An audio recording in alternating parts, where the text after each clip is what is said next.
బ్రహ్మదేవ, శ్రీ మహావిష్ణు, దేవతలారా, గురు బృహస్పతి తమకందరికీ కైలాసానికి స్వాగతం. తమరంతా ఇక్కడికి కుమార కార్తికేయుని దర్శనం కోరి వచ్చారా, లేక అతన్ని ఆశీర్వదించాలనా? అతడు తమ ఆశీర్వాదాలకు పాత్రుడే. అదేదో తమరు చేసేశారుగా మహేశ. తమరి ఆశీర్వాదం లభించిన పిమ్మట ఇంకేమీ కావలసినది ఉండదు.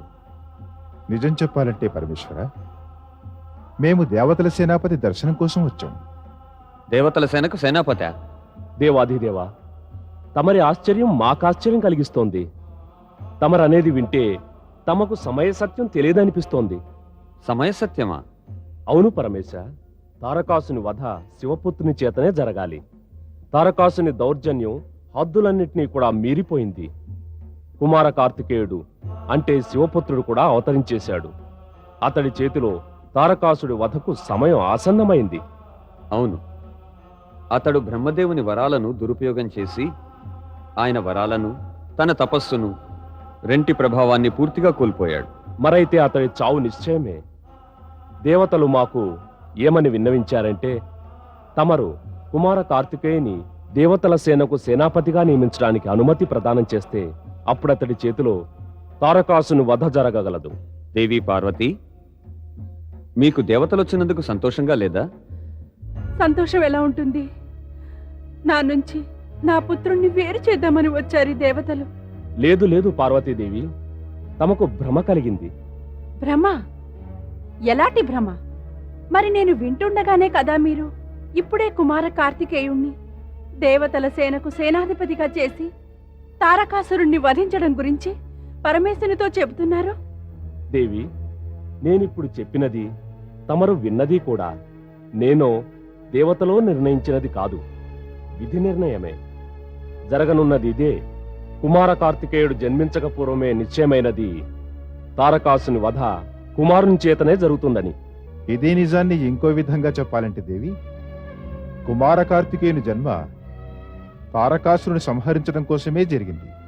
తమరు శ్రేష్ఠ దేవతలై ఉండి ఎంత వింతగా మాట్లాడుతున్నారు. ఈ పసివాడెక్కడ?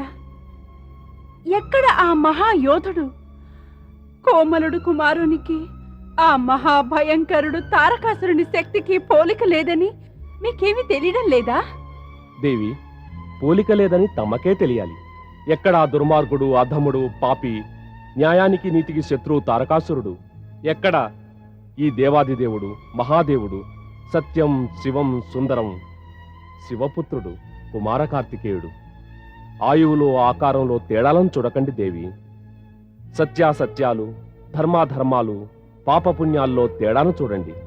జగన్మాత పార్వతి ఆ జగత్పిత శివశంకర్ల పుత్రుని ఎదిరించి అసలు ఆ పాపాత్ముడు నిలవగలడా? ముమ్మాటికి కాదు దేవి, ముమ్మాటికి కాదు. ఈ తర్కమంతా తమనైతే సంతోషపెట్టగలదేమో, కానీ నా మనసొప్పటం లేదు. నేను నా పుత్రునికి యుద్ధం చేయమనే ఆజ్ఞని ముమ్మాటికి ఇవ్వను. ధైర్యం వహించు దేవి. మనం శ్రీ మహావిష్ణువు చెప్పిన దాని గురించి ఆలోచించవలసినదే. అవును దేవి, లేకుంటే తారకాసురుడు అధిక శక్తివంతుడై దేవతలను బలహీనులను కావించే ప్రయత్నాలను వదిలిపెట్టడు. వాడు ఇప్పుడు కూడా ఆక్రమణ చేయడానికి సిద్ధంగా ఉన్నాడు. సకాలంలో వాణ్ణి గనక అణగదొక్కకపోతే భవిష్యత్తులో వాడు మరిన్ని కష్టాలు తెచ్చిపెట్టగలడు. వాడికి ఈ నిజం తెలిసిపోయింది. వాడి వధ శివపుత్రుని ద్వారానే జరుగుతుందని. ఇప్పుడు వాడికి ఈ సంగతి కూడా తెలిసిపోయి కుమార కార్తికేయుని యొక్క తల్లి పుత్రుణ్ణి ఈ కార్యానికి అనుమతించలేదంటే వాడు మరింత నిరంకుశుడైపోయి ఇంకా అత్యాచారాలు చేస్తాడు. నిజం తెలియడం, సంగతి తెలియడం, తారకాసురుని నిరంకుశత్వం, ఈ విషయాలన్నీ కూడా చెప్పి మీరు నాలో నా పుత్రుని పట్ల ఎప్పుడు నిర్దయ కలిగించలేరు. నేను మీకిందాకనే చెప్పాను, మా కార్తికేయుడు తారకాసురునితో యుద్ధానికి వెళ్ళడానికి వీల్లేదు. వాడు నా కొడుకు, పైగా పసివాడు. ఇంతకన్నా నేను ఇంకే నిజాన్ని, తర్కాన్ని ఎరుగను. ఇంకేమీ ఎరగదలుచుకోలేదు కూడా. అమ్మా పార్వతి, మరి మా మాట ఏమిటి? మేమెంతో కాలం నుంచి శివపుత్రునికై ఎదురు చూశాం. వివాహం పిమ్మట కూడా కైలాస భవనంలో పరమశివశంకర్లు. అవును దేవి, ఇది నిజమే. దేవతలంతా ఎప్పటినుంచో ఎదురు చూస్తున్నారు. శివపుత్రుడు జన్మించిన పిమ్మట తారకాసుని అంతం నిశ్చయమేనని. ఇలా ఎదురు చూడవలసిన అవసరం ఏముంది? ఇటువంటిది అవసరమేనా? ఆ తారకాసురుని సంహారం ఈ పసిపాలన చేతుల మీదుగానే జరగాల? తమరున్నారు, బ్రహ్మదేవులున్నారు, దేవేంద్రులున్నారు, శివశంకరులు, ఇంకా అనేక శక్తిశాలులైన దేవతలున్నారు. వారొక్క క్షణంలో ఒకే ఒక్క దెబ్బతో తారకాసురుణ్ణి సంహరించగలరు. మరి కుమార కార్తికేయునికై పట్టుపడతారెందుకు? అందుకు కారణం ఉందమ్మా పార్వతి. మాకు కూడా చెప్పండి, ఏమిటో ఆ కారణం? బ్రహ్మదేవులు తారకాసురుని సర్వశక్తివంతుడు గావించే వరాలిచ్చారు. సర్వశక్తివంతుడు గావించే వరాలిచ్చేశారా? ఆ రాక్షసుడికా? ఆ తారకాసురుడికా? వాడికి న్యాయం, నీతి, ధర్మం, కర్మం, సుగుణాలు, సౌశల్యం వంటి విషయాల గురించి ఏమీ తెలీదే. వాడి జీవితానికి ధ్యేయం స్వర్గంలో సింహాసనం మీద కూర్చుని విలాసాలు, వినోదాలు, చేజెక్కిన పదాధికారాలను దురుపయోగం కావించడమే. వాడికైతే లోకహితువు చేకూర్చడం కాదు కదా, అసలు ఆలోచించే పటిమ, శక్తి కూడా ఉండవే. వాణ్ణి సర్వశక్తిమంతుడు గావించే వరాలిచ్చేశారా? మీ త్రిమూర్తులు ఎందుకిలా చేస్తారు?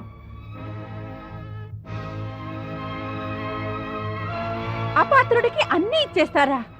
అందుకు వాడు అనర్హుడైనప్పటికీ కూడానా? ఇంక దుష్పరిణామాలు ఎదురైనప్పుడల్లా అటూ ఇటూ పరుగులు తీస్తూ ఉంటారా? తప్పులు చేసినది మీరే అయితే దాన్ని అనుభవించడం ఇతరుల వంత. వారికి తప్పుల విషయం గురించి ఏమీ తెలియదు కదా. దేవి, దేవేంద్రుడు చెబుతున్న కారణాలు ఇంకా పూర్తి కాలేదు. అంటే ఇతర కారణాలు కూడా ఉన్నాయా? చెప్పండి దేవేంద్ర, ఇతర కారణాలు ఏమిటి? ఏ కారణాల వల్ల మీ దేవతలంతా కూడా ఇటువంటి అభ్యర్థన చేస్తున్నారు? అది నా పాలిట మాతృత్వానికే పరీక్షగా పరిణమిస్తోంది. లేదమ్మా పార్వతి, మేము తమకు పరీక్ష పెట్టే దుస్సాహసం చేయలేము. నేను కేవలం తమకు విన్నవిస్తున్నాను. బ్రహ్మదేవులు తారకాసురుణ్ణి సర్వశక్తివంతుడు గావించే వరమైతే ఇచ్చేశారు, కాని వాడి పశుత్వంపై ఒక అంకుశం కూడా పెట్టకపోలేదు. ఆయన చెప్పింది వాడి మృత్యువు శివపుత్రుని చేతిలోనే ఉందని. అవును పార్వతీదేవి, ఒకవేళ బ్రహ్మదేవులు వరాలిచ్చిన పిమ్మట తారకాసునికే గనక మాట ఇచ్చి కట్టుబడి ఉండకపోయినట్టయితే నా సుదర్శనమో లేదా మహేశుని త్రిశూలమో ఎప్పుడో వాడి ఇహలీలను సమాప్తం చేసి ఉండేవి. ఏమైనా అసురులను చంపడానికి దేవపుత్రులు బాల్యం నుంచి తత్పరులై ఉండేందుకు అభ్యాసం చేయవలసిందే. అవును, ఇంతసేపటి నుంచి నేను వినగోరినది ఇదే. అందరూ నన్ను పసివాణ్ణి అనుకుంటున్నారు. అమ్మేమో మమత వల్ల మరింతగా నన్ను పసివాణ్ణి అనుకుంటుంది. ఇది నిజమే, నేను పసివాణ్ణే. కాని ఎవరి పుత్రుణ్ణి? అమిత శక్తివంతుడైన తండ్రికి, పరమ శక్తివంతురాలైన తల్లికి పుట్టినవాణ్ణి. ఇలాంటి పుత్రుడైన వాడు ఆ అసురుణ్ణి వధించి తీరాలి. వాడు అమాయక ప్రజలను కష్టపెడుతున్నాడు. కుమార కార్తికేయునికి జయము! కుమార కార్తికేయునికి జయము! కుమార కార్తికేయునికి జయము! అమ్మా, ఇక నాకు జయం కూడా పలికేశారు. నన్ను యుద్ధం చేయటానికి అనుమతించవా అమ్మా?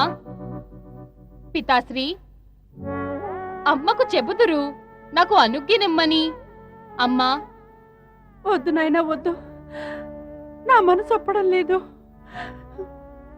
శక్తిశాలులైన తల్లులేమో తమ పుత్రుల్ని కూడా శక్తిశాలులుగా చేస్తారు. నీవు నన్ను దుర్బలుణ్ణి కావిస్తున్నావే. కార్తికేయ, నీవు అర్థం చేసుకోవే నాయనా. అమ్మా, ఆ పని నీవే చెయ్యొచ్చు కదా.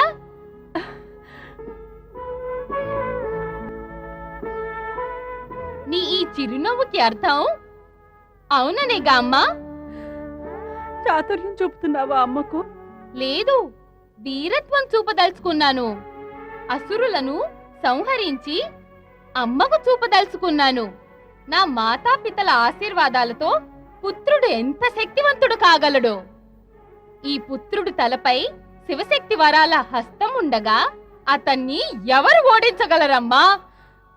కానీ కార్తికేయ, నాకు అవకాశం ఇవ్వమ్మా. నీ అనుమతిని, చివరికి ఆశీర్వాదాన్ని ఇవ్వమ్మా. కావాలంటే మూడిట్లో ఏదో ఒక్కటే ఇవ్వు, తక్కిన రెండు అవే లభిస్తాయమ్మా. ఇన్ని మాటలు ఎప్పుడు నేర్చావురా? ఆ పాటి నేర్వలేనా? జ్ఞానులు, తాపసులు, దివ్యులైన తల్లిదండ్రులకు పుత్రుణ్ణి కదా.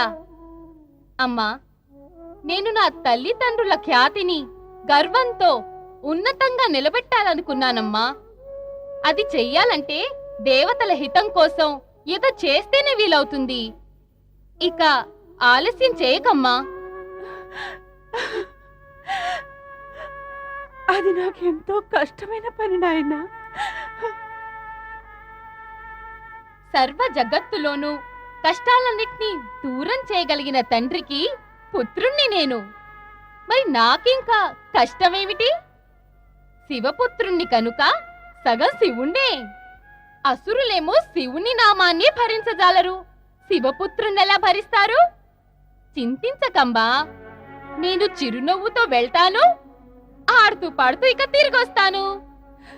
నాయనా, నేను దేవతల తర్కాన్ని తలపెట్టదలచలేదు, కానీ నీ పరాక్రమంపై నాకు పూర్తి విశ్వాసం ఉంది.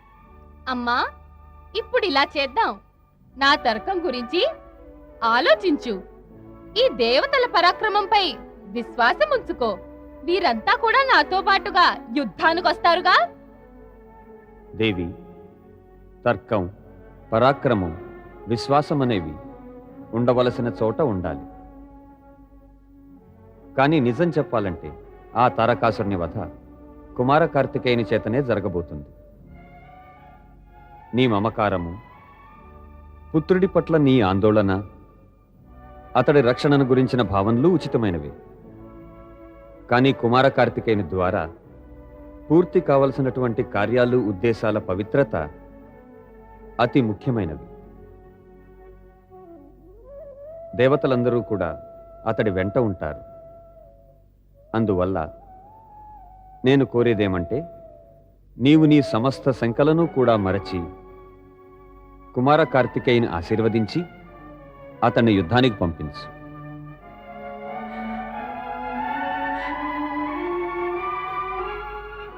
జగత్ కళ్యాణానికి గాను పితాశ్రీ కోరికను మన్నించి నాకు అనుజ్ఞనివ్వమ్మా.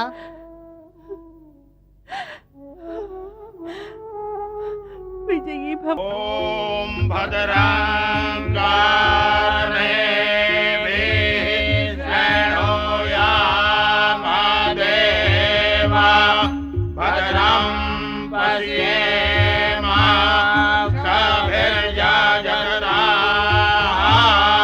స్థిరైరంగైः స్తుష్టోవాపుంసస్తనోర్భిర్వ్యసేమాహితే వాహితాం జదాయోః. కుమార కార్తికేయునికి జయము! కుమార కార్తికేయునికి జయము! కుమార కార్తికేయునికి జయము! ప్రియ దేవతలారా, మీ అందరి ఇచ్ఛ, సమయపు అవసరము, ఈ ప్రకృతి నియమానుసారం కుమార కార్తికేయుడు దేవతల సేనకు సైన్యాధిపతి కావడం ఆవశ్యకమైపోయింది. నేను కుమార కార్తికేయుణ్ణి దేవతల సేనకు సైన్యాధిపతి అని ప్రకటిస్తున్నాను. దేవతల సైన్యాధిపతి కుమార కార్తికేయునికి జయము! దేవతల సైన్యాధిపతి కుమార కార్తికేయునికి జయము! దేవతల సైన్యాధిపతి కుమార కార్తికేయునికి జయము! పుత్ర, ఇక అందరు పూజనీయులు, దేవతలందరి నుంచి ఆశీర్వాదాలు పొందు.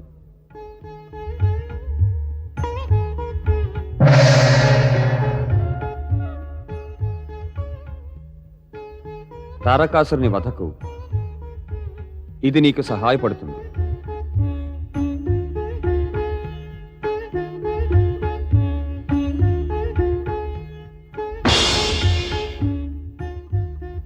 జగతిలోని శక్తులన్నీ కూడా ఇందులో ఇమిడి ఉన్నాయి. ఈ శక్తిని గైకొను.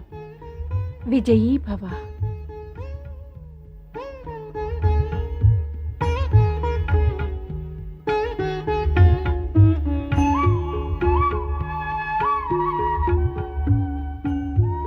పరమపిత బ్రహ్మదేవా, నన్ను ఆశీర్వదించండి. నా ఉద్దేశం సఫలం కావాలి. ఇదిగో, ఇది బ్రహ్మాస్త్రం. ఇది శత్రువుల నుంచి నిన్ను కాపాడుతుంది. ఇదే నా ఆశీర్వాదం.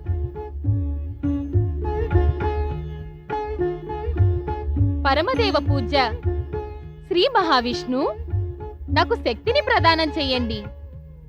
కుమారా, నీవే స్వయంగా శక్తిపుంజానివి.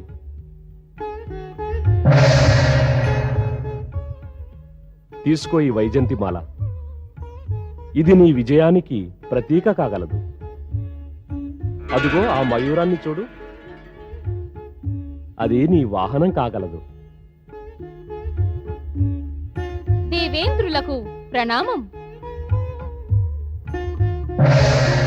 కుమారా, ఇవిగో ధనుర్బాణాలు. ఇవి ఆ దుష్ట తారకాసుని చంపడానికి నీకు సహాయం చేస్తాయి.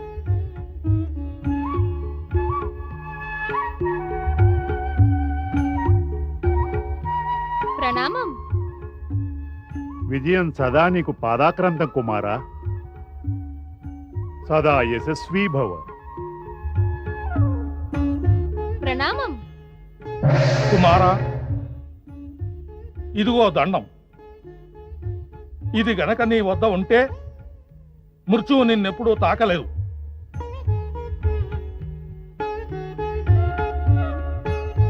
మహేష, శుభముహూర్త సమయం ఇక సమీపిస్తోంది. కుమార కార్తికేయుడు బయలుదేరటానికి అనుజ్ఞ ప్రసాదించండి. కుమారా, బయలుదేరు నాయనా. యుద్ధం! ఏమిటి? శివపుత్రుడు కుమార కార్తికేయుడు దేవతల సేనకు సేనాపతి మాపై ఆక్రమణ చేస్తాడా? మా పైన, అసుర సామ్రాట్టు పైన, మహాబలి పైన? ఈ శివపుత్రుడా? అవును మహాబలి, శివపుత్రుడే. మా పాలిట యముడు శివపుత్రుడా? అయితే ఉపాయం చెప్పండి మహాబలి. శివపుత్రుని ఏం చెయ్యాలో? ఏం చెయ్యాలి? ఎదురిద్దాం, మనం యుద్ధం చేద్దాం. ఆ బాలకుడికి ఇంత సాహసమా? ఈ అసుర సామ్రాట్టుతో యుద్ధం చేస్తాడా? అతనికిది తెలియదా? మేమెన్నో బ్రహ్మ వరాలను పొంది ఉన్నామని. మేము అజేయులమని. అజేయులం, అజేయులం. తమరే మాత్రం భయభీతులు కావాల్సిన అవసరం లేదు మహాబలి. మేమంతా కూడా తమ వెంట ఉన్నాం. మనమంతా కలిసి దేవతల సేనను చెండాడదాం. అవును మహాబలి, తమరు నిశ్చింతులు కండి. విజయం మనదే కాగలదు. తమరు ఆక్రమణకు ఆజ్ఞాపిస్తే మేమంతా దేవతల సేనను చీల్చి చెండాడుతాం. ఇక మనం కార్తికేయుడిపై ఆక్రమణ చెయ్యవలసిందే. ఆక్రమణ చెయ్యండి. దానవరాజు తారకాసురులకు, మహాబలి తారకాసురులకు.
బహుశా దేవతలకు మతిపోయిందేమో.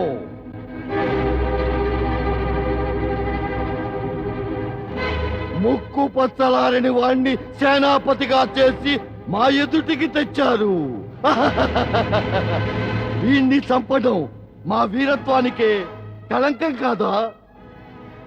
వీణ్ణి వధించడం మాకు శోభనిస్తుందా? శోభిస్తుందా లేదా అనే చర్చ నీ ముఖానికి శోభించదు తారకాసురా. నీవింతవరకు అమాయక ప్రజల ప్రాణాలు తీశావు, అది నీకు శోభించిందా?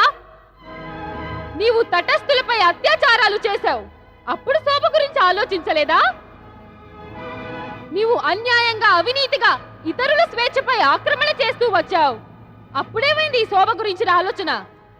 ఓరే, నీవు చిలకలా పలుకుతున్నావురా.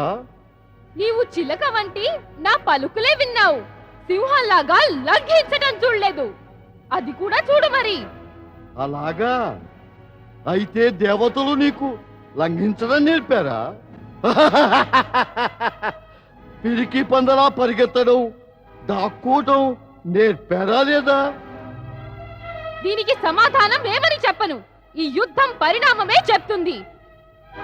నీవు బ్రహ్మ నుంచి నా చేతుల్లో చావాలని వరం కోరావు కదా, పరిణామం ఏమిటో నీకు కూడా తెలుసుగా దుష్టుడా. ఒరే దుష్ట బాలుడా, నీకింత సాహసమా? ఆక్రమణ చెయ్యండి! ఆక్రమణ చెయ్యండి!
ఓం నమః శివాయ.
అమ్మా పితాశ్రీ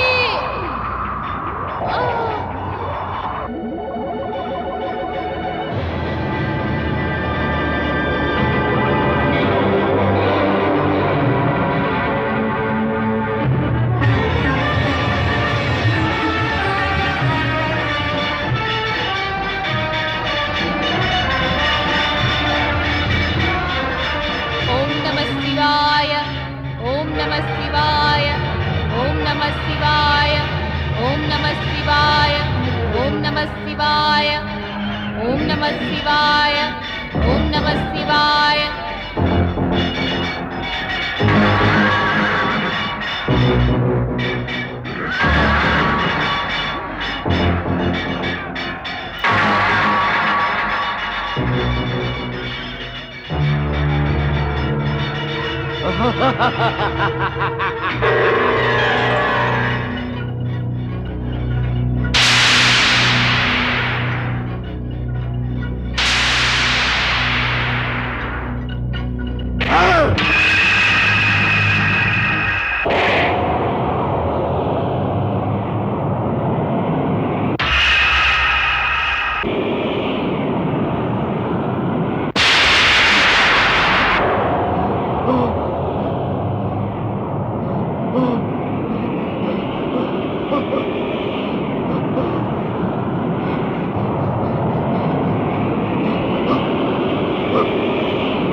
పరమ శివశంకరునికి జయము!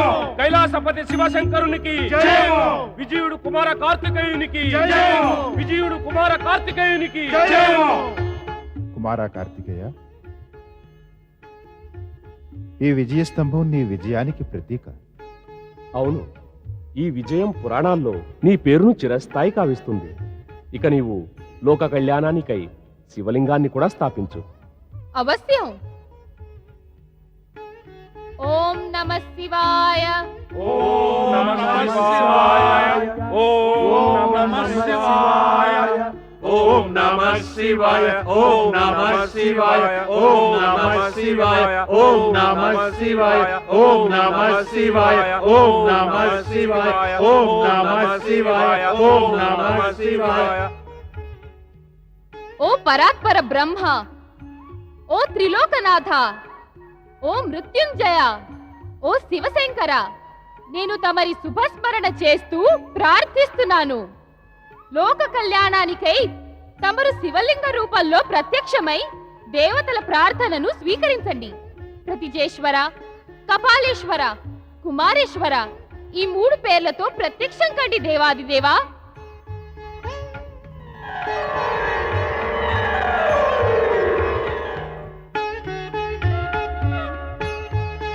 ప్రతిజేశ్వర,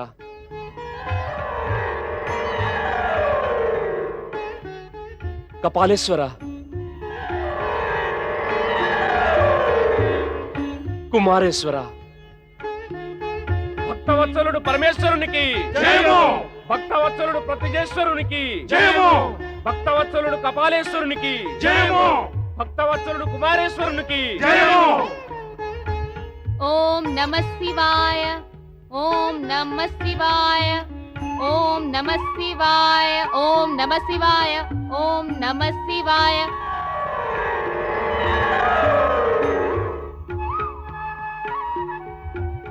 భక్తవత్సలుడు స్తంభేశ్వర శివలింగానికి జయము!